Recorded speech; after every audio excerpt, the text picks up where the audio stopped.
1/3 de la sangre normal del volumen total del paciente, porque se dilata, porque se distiende, y los vasos cortos y en la red vascular puede albergar gran cantidad de sangre. Entonces necesito colocar sonda nasogástrica para descomprimir ese estómago y para evitar para disminuir las posibles causas de una broncoaspiración, como también la colocación de la sonda Foley para hablar de lo que estábamos diciendo, de lo que va a ser el volumen del gasto urinario.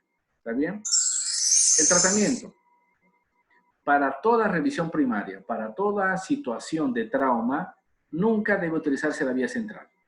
¿Está bien? Hay muchos clínicos que dicen que es lo mejor. Mentira. Que lo hagan ellos. Nosotros los cirujanos en la TLS y lo que muestra la práctica es lo fundamental, el acceso vascular vía periférica, que es muy importante. ¿Con qué tipo de catéteres? Puede ser un 16, puede ser un 18, que es a través de catéteres cortos y anchos, que va a permitir un ingreso de un flujo mayor sin que haya resistencia periférica. Es muy importante que cuando ustedes coloquen la vía periférica se tomen las muestras de sangre de ¿qué?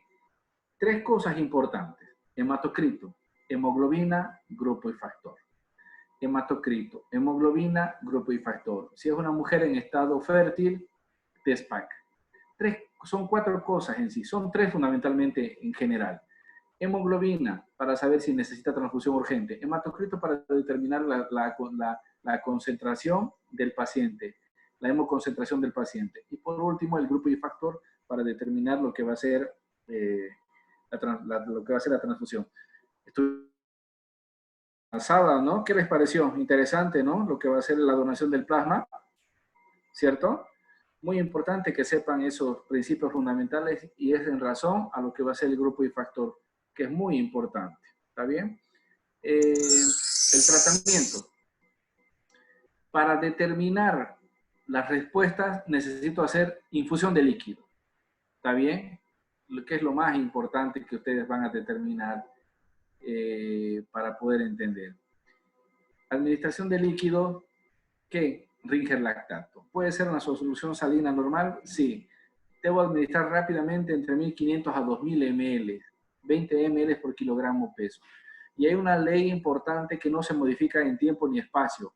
Por cada ml de sangre que se pierde, debo reponer 3 de cristaloides. Por cada ml de sangre que se pierde, debo reponer 3 ml de cristaloides. No se olviden, es una ley muy importante. ¿Está bien? La evaluación de la reposición de los líquidos. En este tipo de paciente, cuando es hipovolémico, vamos a plantearnos 3 alternativas muy importantes. No sé si están acá. No. Cuando yo hago la reposición de líquidos, tengo que tener 3 respuestas importantes. ¿Está bien? El paciente respondedor, el paciente medianamente respondedor y el paciente no respondedor. Esto no lo tengo en diapositivas, por si acaso, ¿está bien? Entonces quiero que me atiendan. Paciente respondedor intermedio y el paciente no respondedor. El paciente respondedor corresponde a un shock de tipo hipovolémico. ¿Está bien? El paciente respondedor intermedio corresponde a un shock neurogénico. Y el paciente no respondedor corresponde a un shock cardiogénico o un shock hipovolémico grave, grado 4. ¿Está bien? Respondedor, medianamente, intermedio respondedor, no respondedor. El respondedor al shock hipovolémico. El intermedio al neurogénico. El no respondedor al cardiogénico o a un shock hipovolémico grave o grado 4. ¿Está bien? La mejoría del estado de conciencia del paciente es rápida, muy importante. La perfusión periférica también. Es muy importante que comiencen ustedes a determinar lo que va a ser el volumen urinario y la diuresis de ese paciente. Yo tengo que adquirir cuál es su tendencia que ustedes tienen que saber. Que yo estoy reponiendo volumen y el volumen urinario tiene que estar por encima de 50 a 100 ml por hora cuando ustedes están haciendo una reposición adecuada. Significa que están reponiendo adecuadamente. Pero si ustedes están reponiendo adecuadamente y el paciente entra por un volumen por debajo de 50, 30 con una oleo, una anuria, significa que está acumulando líquido en alguna parte y les tiene que hacer sospechar en qué. En tórax, abdomen, pelvis o miembros inferiores. ¿Ok? que es un elemento muy importante a tener en cuenta. El equilibrio ácido-base, que es una situación importante. Al inicio, la alcalosis respiratoria se presenta como consecuencia de la taquimia. Podemos colocar una bolsita con reservorio para que se pueda acidificar un poquito lo que va a ser la respiración del paciente. Si se presenta acidosis metabólica, significa que ya han pasado más de 6 horas, que ese paciente está en una actividad anaerobia muy importante, que hay edema de la célula, posiblemente muerte celular, y que está entrando un shock grave y muy prolongado. Consecuencia del metabolismo anaeróbico por una perfusión inadecuada tisular, que se debe sobre todo fundamentalmente a una disminución o una hipoperfusión inadecuada del volumen. El equilibrio ácido-base, el paciente con shock, en el paciente en shock con temperatura normal, la persistencia de la acidosis se trata aumentando lo que va a ser los líquidos, que son muy importantes. Administrar bicarbonato si el pH baja por debajo de 7.2. ¿Está bien? Entonces, el equilibrio ácido-base es fundamental utilizar el Rigel lactato. ¿Está bien? El lactato es muy importante para disminuir la lactacidemia.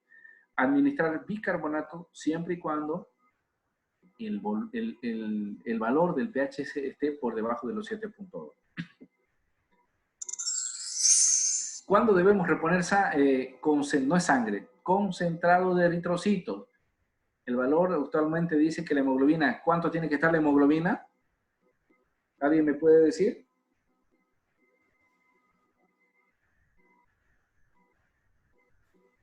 Menor a 7, doctor. ¿Con cuánta hemoglobina se transfunde un paciente?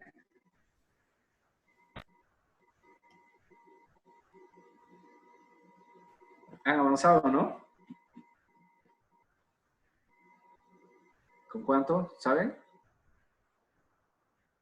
Con hemoglobina de 7. Hemoglobina de 7. ¿Para qué? Para mejorar el transporte sanguíneo.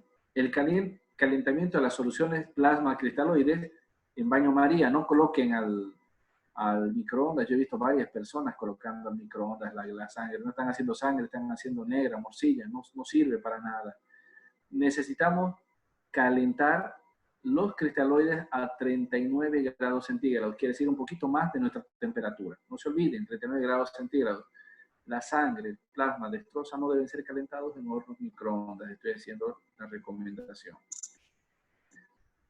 La hemorragia persistente, una hemorragia de origen indeterminado, es la causa más frecuente para que los pacientes tengan una deficiente o sean malos respondedores. Considerar en este caso la intervención quirúrgica o determinar la posible localización de la pérdida, que puede ser torácica, abdominal, que puede ser el piso pélvico, como también los miembros inferiores. La sobrecarga de líquido, el objetivo principal es muy importante, la restauración del volumen en los órganos y la perfusión en los órganos. Por eso que es importante, después de que ya hemos hecho la infusión, de la resucitación del paciente, colocar vía central para monitorizar la PVC. Ustedes ya saben cuál es el valor normal.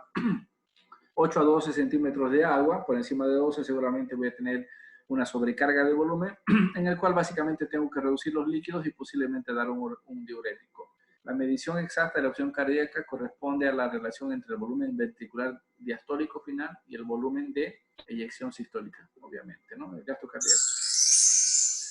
El valor inicial de la PVC y de la volemia real no están necesariamente relacionados. Cuando ustedes coloquen vía central y midan la PVC, les va a salir que está normal, por más que el paciente esté hipovolémico. Esto es de inicio, ¿por qué? Por los mecanismos de compensación que existen, pero a medida que voy haciendo, repitiendo, transfundiendo líquidos y voy repitiendo la prueba, ustedes van a ver una caída importante de la PVC. La sobrecarga de líquido, la elevación mínima de PVC a pesar de la administración de volumen sugiere la necesidad de mayor requerimiento. La PVC en descenso sugiere persistencia de pérdida de volumen. Si mi PVC comienza a disminuir y bajar, significa que tengo que actuar con la misma manera o con un poquito más de ahínco en ese paciente. La elevación brusca de la PVC significa no que esté transfundiendo mucha cantidad de líquido, sino que posiblemente está con algún tipo de disfunción de la cardíaca.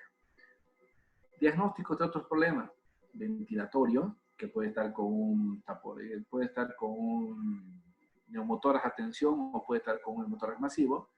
pérdida de volúmenes no detectados, por eso que es importante reevaluar la revisión primaria en la letra B y en la letra C, y que son elementos importantes que quiero que lo sepan. Eso es el shock que quería que sepan. No vamos a hablar de shock séptico.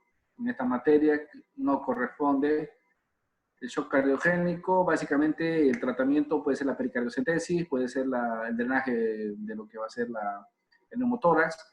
El shock neurogénico, básicamente el tratamiento ya hemos hablado, que es necesariamente la oxigenación y la estabilización de la columna cervical, que es un elemento muy importante, que hemos hablado extensamente y de la mejor manera la anterior semana. Por favor, si pueden encender sus camaritas, niños, para que podamos grabar la asistencia.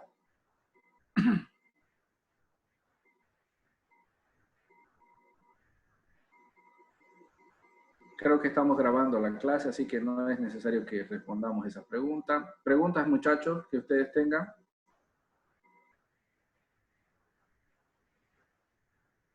¿Alguien quiere preguntarme algo? ¿Está entendido? Díganme que no. Esa va a ser la mejor respuesta. No han entendido. Quiero que me digan siempre no. ¿Por qué? Porque a partir del principio fundamental de la duda es el inicio del conocimiento y de la sapiencia y de la sabiduría. Entonces necesito mucho para entender eso y para poder saber de que estamos con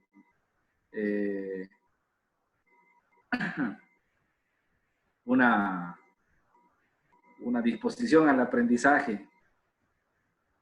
Me sorprenden los datos, disculpen que les haga el comentario, de ayer y de hoy día en relación a La Paz. Igualar, claro que nosotros a la fecha en Santa Cruz tenemos 32.000, en La Paz están con 14.000. Decesos en Cochabamba, en Cochabamba hay muchos decesos, es muy grave. En Santa Cruz estamos con una tasa de 3.8 de letalidad y mortalidad. Tenemos muchos enfermos, pero es 3.8 nuestro nivel de mortalidad. En Cochabamba está con el 8% de mortalidad. En Sucre, Chuquisaca, 10% de mortalidad. En Tarija no sé cómo estará la cosa, creo que va baja todavía. Y en La Paz están entre 7 y 8. Significa que prontingo nos van a alcanzar en los muertos. En Santa Cruz tenemos mucha cantidad de contagiados, el número va aumentando, la inconsciencia de la gente igual. La anterior semana, el día martes, me fui a operar. Fui a atender pacientes, atendí 20 pacientes. De esos 20, ninguno me refería a síntomas, nada. Dolor abdominal, hipocondrio, fosa ilíaca derecha, dolores generalizados, todos con cuadros de patología abdominal. Nadie me refería a hipoxia, nadie me refería a nada. Pero cuando hicimos la valoración cardiológica, el cardiólogo me sugiere hacer una tomografía en 15 de ellos.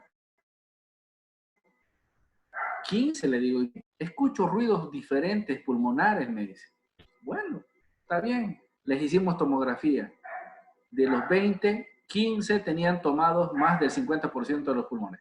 Y ninguno de ellos refería síntomas. Les hicimos la prueba del ELISA, los 15 positivos.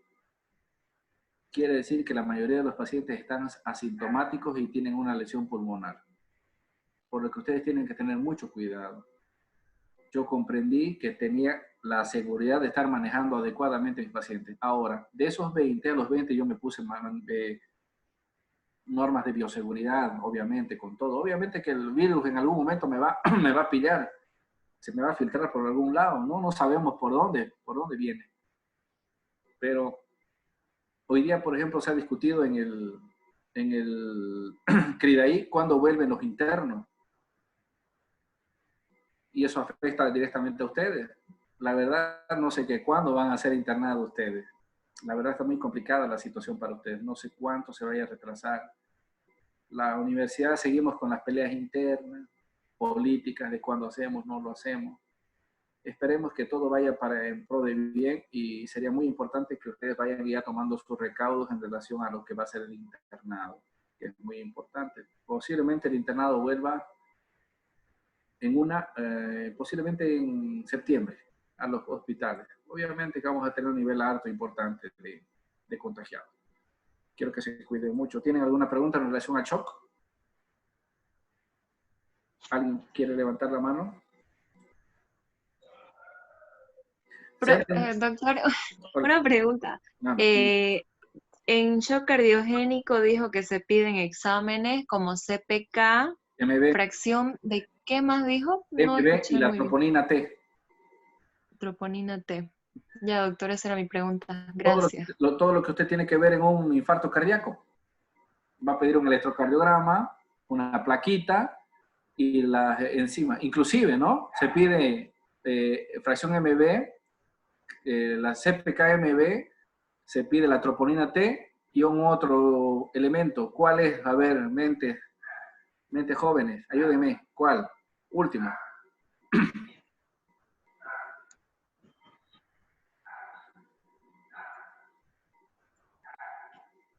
¿Qué se pide? Estamos sospechando de infarto cardíaco. ¿Qué se solicita?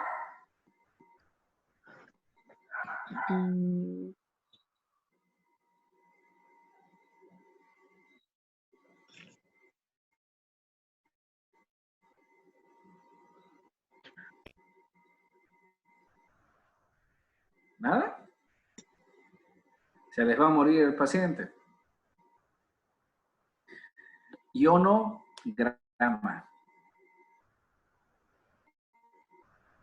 Potasio, fundamental. No se olviden. Dolor en ¿qué se llama esta zona? Precordial. La zona precordial. El dolor en la zona precordial, el dolor en la zona del epigastrio, el primer diagnóstico diferencial es infarto agudo de miocardio. ¿Qué tengo que pedir? CPK-MB, troponina T, ionograma. Urgente, para que ustedes puedan determinar y leer y encontrar posición para lo que están viendo. ¿Un paciente se les va a morir de gastritis? No. ¿Se les va a morir de neumonía? Si está maltratada comunitaria, posiblemente, pero va a demorar. Pero si el paciente tiene un dolor agudo en la zona precordial, ¿qué tengo que pensar? ¿Esofagitis, gastritis? No, ¿qué van a pensar? Infarto agudo de miocardio. ¿Qué pacientes son etariamente más predisponentes a tener un infarto agudo de miocardio?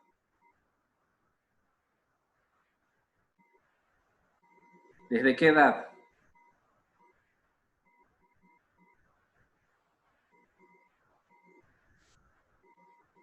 ¿Alguien sabe? ¿Mayores de 40, doctor? No, los mayores de 40 ya están en otra cosa. ¿Mayores de cuánto? Grupo etario.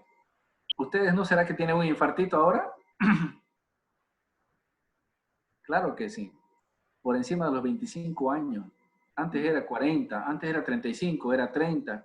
Pero ahora son ustedes los que tienen infartos. ¿Por qué?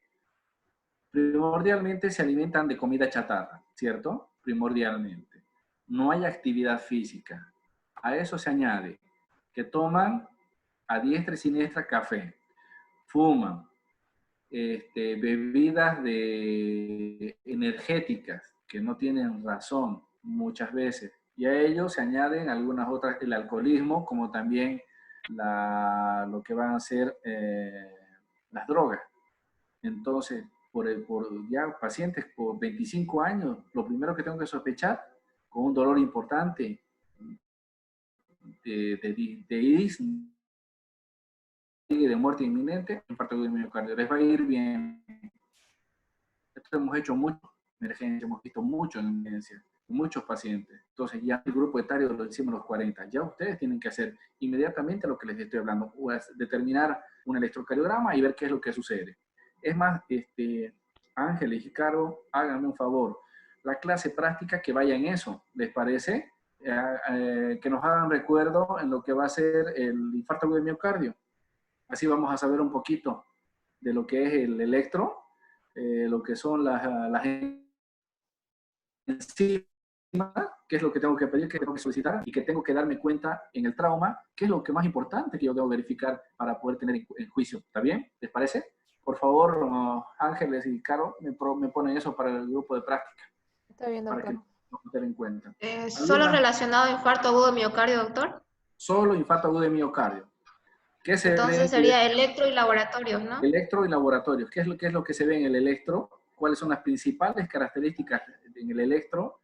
¿Cuáles son los elementos, como preguntaba su compañera? No me acuerdo su nombre. Me olvidé. Ana. Perdón, Ana, sí, disculpa. Entonces, para que sepamos cuáles son los niveles y a qué van a ver ustedes y qué van a determinar y cuál va a ser. Hay el tratamiento inicial también, que es sencillito. ¿Está bien? ¿Qué es el tratamiento inicial? Vemos esto, determinamos esto, encontramos esto, aspirineta, clopidogrel, etcétera, oxígeno, etcétera, y lo que necesitamos determinar. Facilín, ¿está bien? Para que nos hagan recuerdo. Está bien, doctor. ¿Alguna otra consulta, niños, niñas? ¿Nada? Bueno, lo único que les pido a todos ustedes es que se cuiden mucho y la verdad que eleven oraciones por nosotros. Una vez lo escuché decir al Papa Francisco, oren por mí. No encontraba yo un sentido cuando decía aquello. No les digo oren por mí porque sería muy egoísta. Oren por nosotros, que estamos al frente, que vamos todos los días a los hospitales a pelear por ustedes, por pacientes, que la verdad es bastante compleja la vida en el hospital.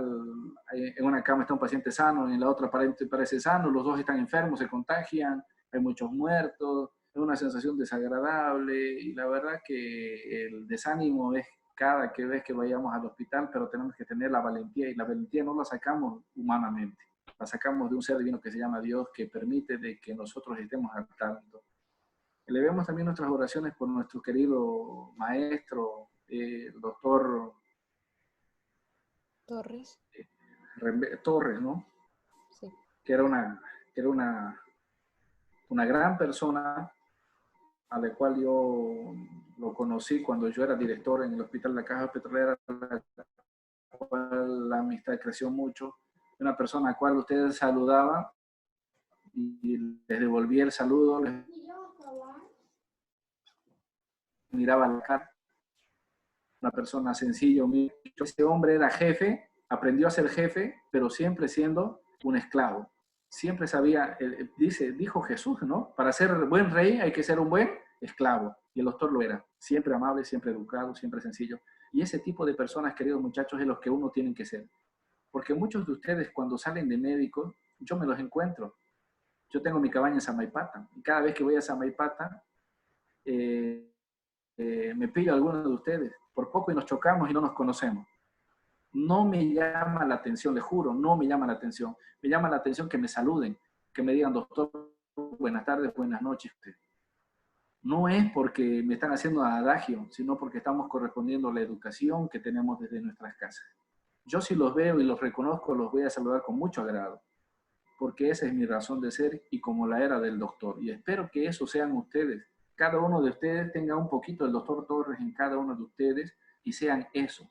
Amables, afables, educados y humildes, por más que seamos autoridades. Yo eso siempre lo molesto al doctor Reinerio, ¿no? Le digo, desde que lo he conocido, siempre ha sido mi jefe y sigue siendo la misma persona que me saluda, como siempre. Yo he sabido ser jefe y siempre he saludado y me gusta que hagan eso. Una persona muy humilde que supo trabajar por nuestro pueblo, por nosotros, por la facultad. Muchos de ustedes lo han debido conocer. Son muchas pérdidas que tenemos en la universidad. Ciertamente esas personas han estado en contacto como estamos nosotros, por eso les pido que oren por nosotros. En sus oraciones nos encomienden a sus padres, encomienden a ustedes, pero no se olviden también de los médicos que vamos al frente de batalla y que estamos poniendo el pecho en nuestras vidas también, ¿no? Entonces, que ojalá si sucediera pues algo, siempre estemos en la memoria de ustedes de alguna manera, como tiene que estar el doctor Torres de aquí en adelante, por quien también le pido que vayan a algunas oraciones, por favor. ¿Está bien? Cualquier duda, cualquier situación, estamos aquí y dejo a Caro y a Ángeles para que puedan coordinar con el grupo de práctica, por favor, para hacer aquello. ¿Listo? Está bien, ¿Alguna doctor. duda? ¿Nada? Doctor, una consulta, yo tengo una consulta. Bueno. ¿Para este jueves el grupo de práctica o lo dejamos para el lunes? Jueves. Creo que estamos con actividades el jueves. Podría ser para el jueves, no sé, depende de ustedes. Ustedes me confirman inbox, por favor. ¿Está bien? Ya voy a hablar con el grupo. Es el grupo de Kelly y de César Calatayud. ¿Me comunico con ustedes ya? No es muy difícil, ¿no? Es una cosa sencillita, bonita para presentar.